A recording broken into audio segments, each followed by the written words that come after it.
A very good morning from the KTN News Center, from the Standard Group Center in the Kenyan capital, Nairobi, and welcome to the broadcast. This is Kenya's only and premier Sunday morning political program, Inside Politics. For the next 120 minutes, we shall be dissecting some of the biggest political and policy issues in the Republic. We'll talk about the ongoing clamor for constitutional reforms. The Building Bridges Initiative juggernaut continues.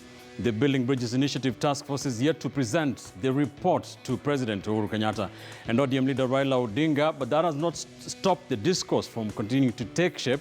There are those who are supporting the BBI report even before it has been handed over to the President and the ODM leader. There are those who have vowed to oppose it unless certain clauses and spirit are enshrined in the report. So the onslaught continues. We shall be taking a look at some of the things that have been said this past week. Central Kenya leaders jittery over rumors of the change of the governance structures for a parliamentary system. They're insisting one man, one vote, 1 shilling.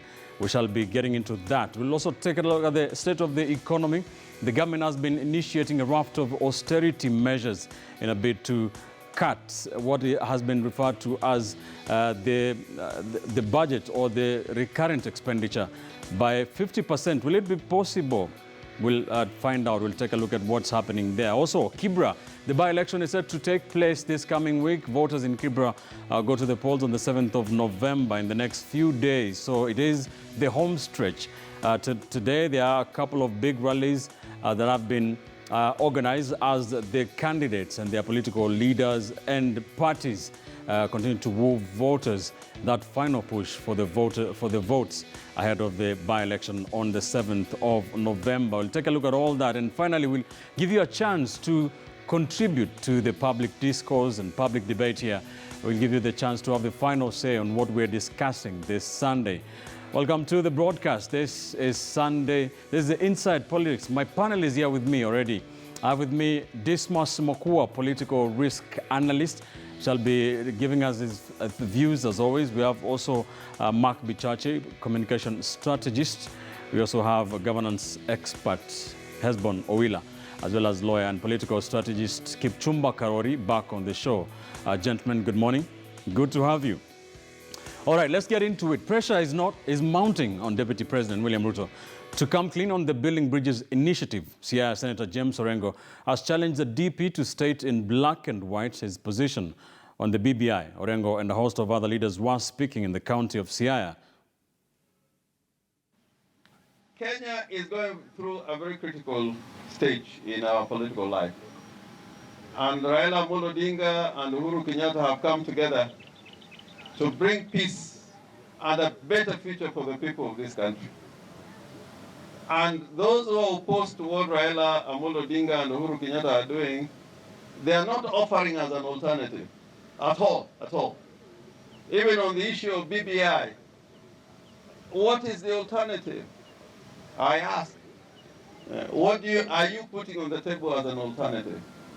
And it is coming to a time as we go ahead in the coming weeks, we will want to know those in the political leadership to declare their stand.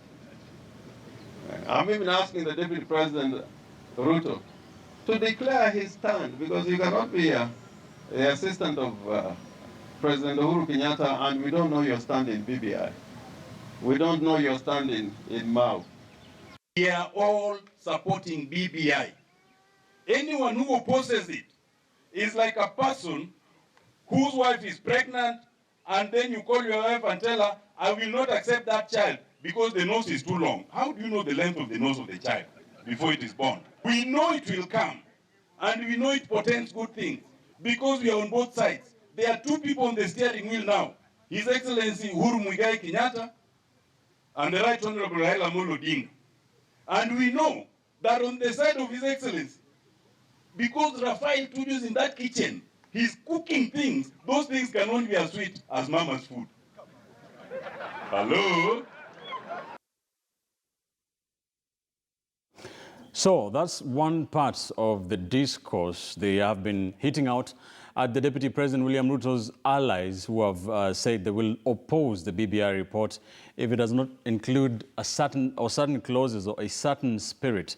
There's also another part of the political divide or school of thought that has been very jittery on the issue of the governance system, saying they will not accept a parliamentary system of government, saying they will have, Kenya has to have the spirit of one man, one vote, one shilling. Let's listen to that group, which has been led by Agriculture Cabinet Secretary Mwangi Kiunjuri.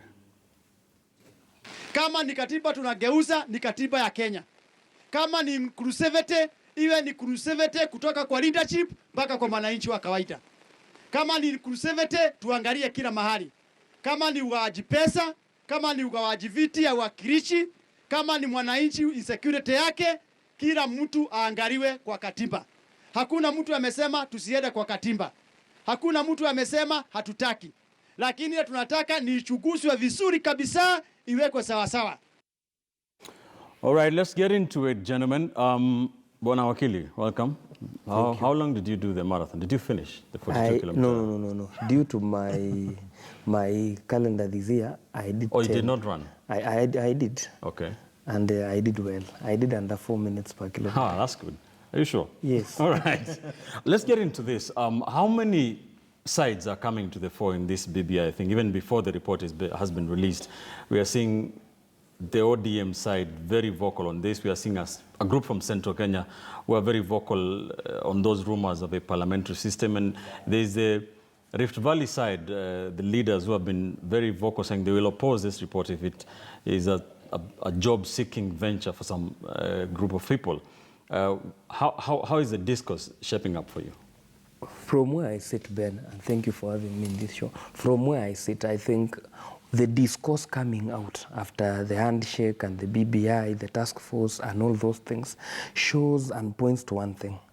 One, that when the BBI was set down to begin what it's been doing for a couple of months, the communication aspect of BBI was poorly handled.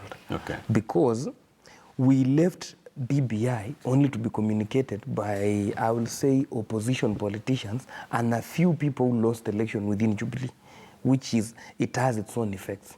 But now coming forward to whatever people are discussing, the pre-release of the BBI and everything, there are groups, and what is funny is that every group has identified itself according to what it wishes to have in 2022.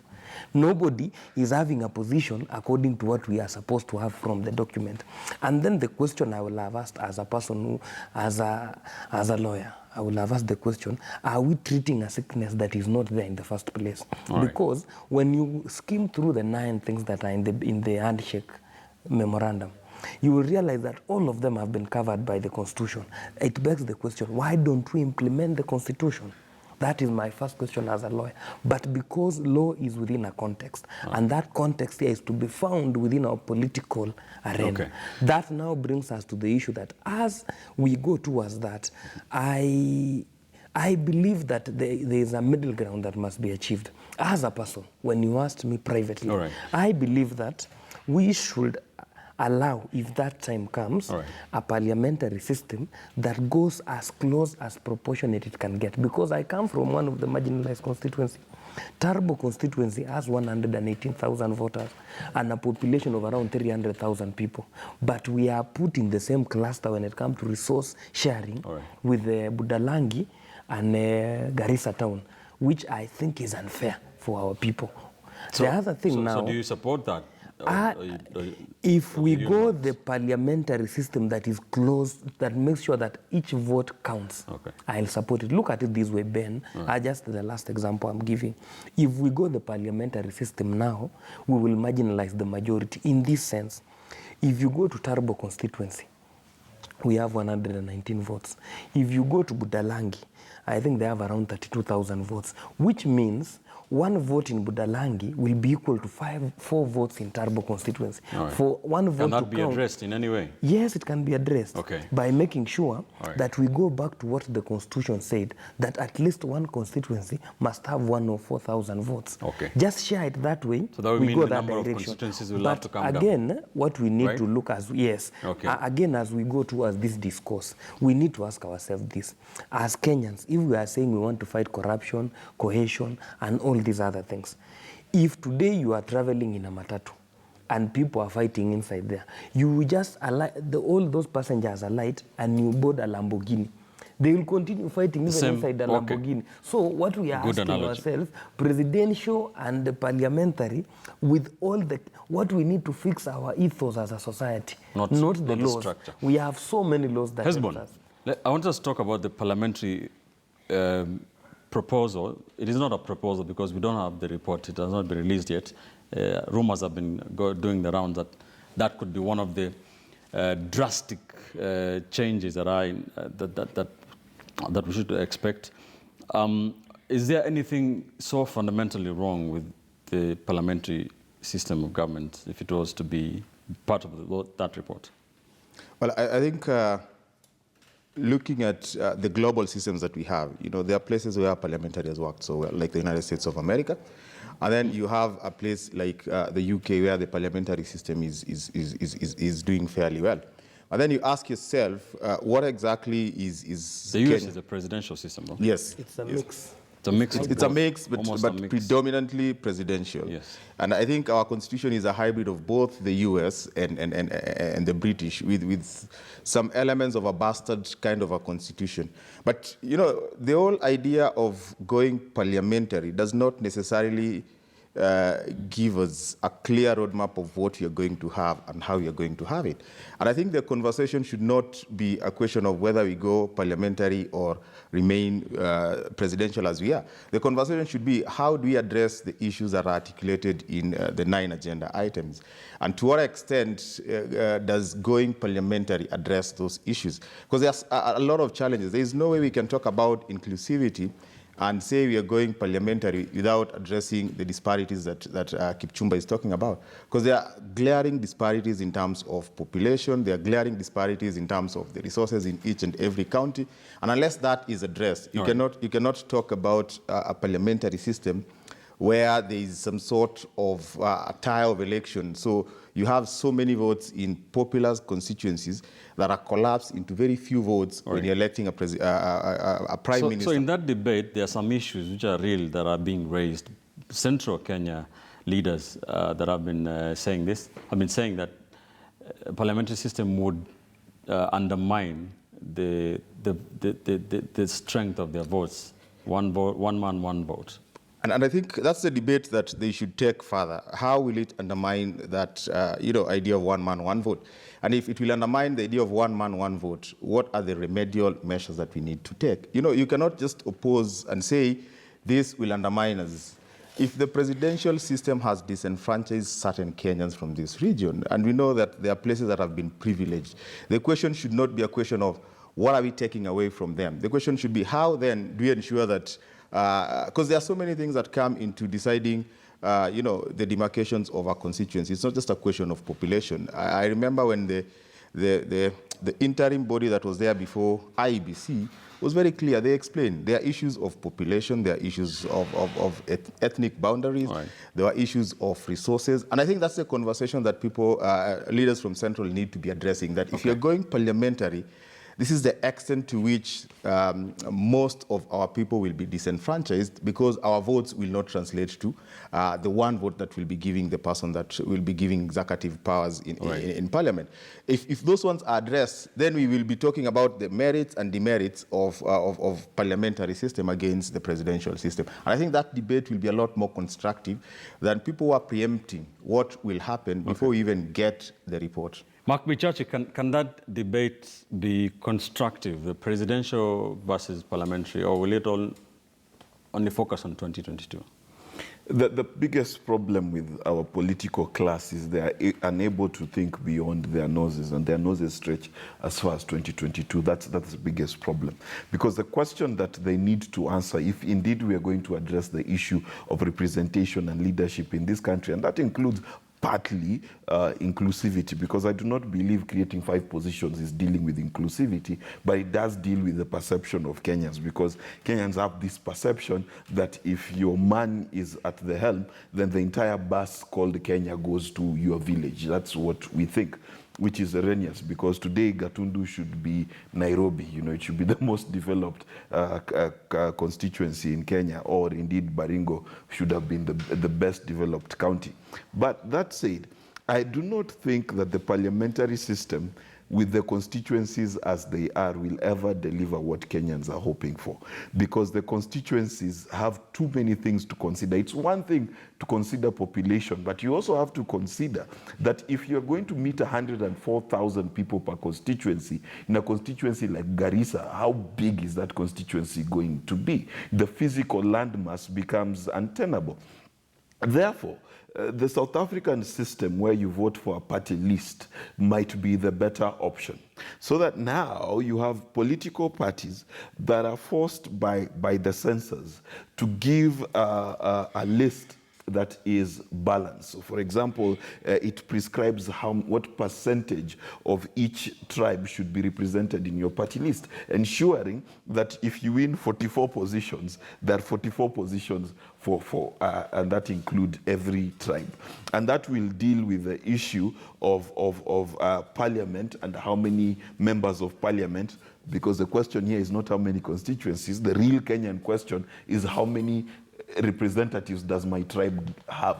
That's why Mount Kenya is the one that's most at war, because some of their constituencies have 800,000, 600,000 voters, and they still have 1 MP. So counties rather. They have what do you call them? The constituencies have about 200,000 voters, some of them, and then they're comparing versus the 20,000 of Eden Duale in Garissa. So that comparison is the issue. The issue is tribal representation in parliament. And you solve that by getting rid of all the constituencies and then creating party lists that creates parliamentarians without constituencies. Then you take the role of managing the constituencies back to the counties. And then you give devolution more strength by giving the county assemblies more control over. That would be rather radical. Yeah. Yes. Is it tenable? But it is tenable because it works in South Africa. It works in South Africa, and one of the reasons why South Africa has very little tribal challenges is because those party lists are very carefully balanced. You have to check how many white people are in your party list. You've got to check how many Zulus, Pedi, Xhosa, and Sutus are on your list. You've got to check all of those things. And what that does is it makes the party conscious as to who's on your list, because who's on your list determines how people will vote. But the problem why it will not work in Kenya is not because that it's a bad idea. It's because the kind of leaders we have think like 2022 August is the day Jesus is also coming back, because no one is ever thinking that there is a 2023. Yes. So since they are all focused on that date, they cannot see. And I can say that without fear of contradiction, because those who are against creating a parliamentary or a presidential system are just simply doing so to protect the position they'll have. They're not doing it to protect Kenyans at all. All right. What are the political realities on the ground looking like? It seems like it's almost split down the middle, even before the report is out, is it? Yes, and the reality is very interesting. Like, for instance, you've seen Senator Orengo asking the Deputy President to declare his position on the BBI. And he's the same person who, Senator Orengo, is telling people, don't take a position till you see the reports. But now he's asking Ruto to take a position before he sees the report. So all these guys, they're just mischievous, and there's nobody interested in the well-being of Kenya. They're simply interested in securing their political positions. And the elephant in the room is not whether or not Kenya is ready for a parliamentary system, whether it's the way it works in the UK or South Africa or Israel, or whether it's a presidential system. It's about the elections, whether the elections are free, fair, and credible. That is the elephant in the room. Then if you have the free, fair, and credible elections, how do you distribute the national resources? That cannot be cured by a parliamentary system or a presidential system if you've got a faulty leadership. Because, you know, right now, there are some senators who are saying they're not going to be voting for the 9 trillion debt ceiling because they've not seen an infrastructure project in their county. Others are saying that we will not support a particular party because we haven't seen maendeleo in our county. It doesn't matter which system, even if you get the Pope to come and run in Kenya, and then you've got a few people taking all projects, say, to Kimwarer, others taking them to Gatundu, others taking them to Kisii, we are still going to have an issue. So when we are distributing our national cake, we should be asking ourselves, does it reflect the principles of equality and equity? For instance, if you look at the larger concept of roads, Kenya doesn't have a roads policy. The person who determines the roads policy is the person who is at the presidency. Maybe it's the president or its deputy. So folks in Kisii are hoping that if I become president, then every place is going to be tarmacked. And indeed is the case. If you look at central Kenya and parts of Rift Valley, where you've had the leadership, I mean the presidency has been domiciled in those parts, there are so many roads. We haven't been told at some stage that people would use the roads to drive the maize because, you know, the road initially was supposed to have traffic, but since there's no traffic, now people used to drive the maize. So if we don't come up with solid principles, then we'll look for Pope Francis. He'll give us a system, he'll give us a prescription. It will not work. What we need are solid principles. Do you think we have, in the expectation of what is in the reports, have we diverged from what was initially in the 9-point agenda? You know, initially the 9-point agenda was also a mischievous and an amorphous document. All those 9 items, if you go through our Kenyan constitution properly, if it's an issue of corruption, it's captured. You don't even need a constitution. In the penal code, you shall not steal government assets or property. Even in the Bible, they shall not steal. It's already captured. These BBI was supposed to... The reason why we got into a situation that resulted into a handshake is because nobody knew whatever IBC said was the truth. Nobody knew who had won the election or who had lost the election. Because you had two parties. One, the president of the electoral republic... justice was the main thing. Yeah, and that's the thing that has not been addressed today. Okay. Then number two, we sit in a horrible place that it depends on who is giving the idea. If for some reason today, understand William Samoei Ruto is going to be in Kibera, today, if he takes to the podium and he says he's going to support BBI to the hilt, you will see a few ODM psychophans saying, wait a minute, why is he supporting this position now? Is that something that we need to know? So in Kenya, people support an idea, not because the idea is solid on its own merit, but because of the person who has initiated it. For instance, you've seen the Rareda MP and James Orengo. They're saying, whatever comes out of this report, we are going to support it. All right. What if the report generates a mediocrity? Are they still going to support mediocrity? Or will they have the guts to look at President Kenyatta and Raila Odinga in there and say, okay, we don't want this report? Speaking of which, Mark, is there anything wrong with, you know, hitting out of the report, dissecting the possible solution, proposal that could be there? Is there anything wrong with saying they will oppose if this and this is not there? The issue is this, that there are two things up for debate. Number one is the premise upon which the report is being created. Mm-hmm. And that premise is the 9-point agenda. And Dismas has correctly put it, that 9-point agenda is keyword in the Bible, in the Quran, in the Constitution, in common sense, even in your house, it's keyword. However, we need to remind this nation that societies are built by conversation. So inherently, a conversation round how should we improve the fight against corruption should be welcome.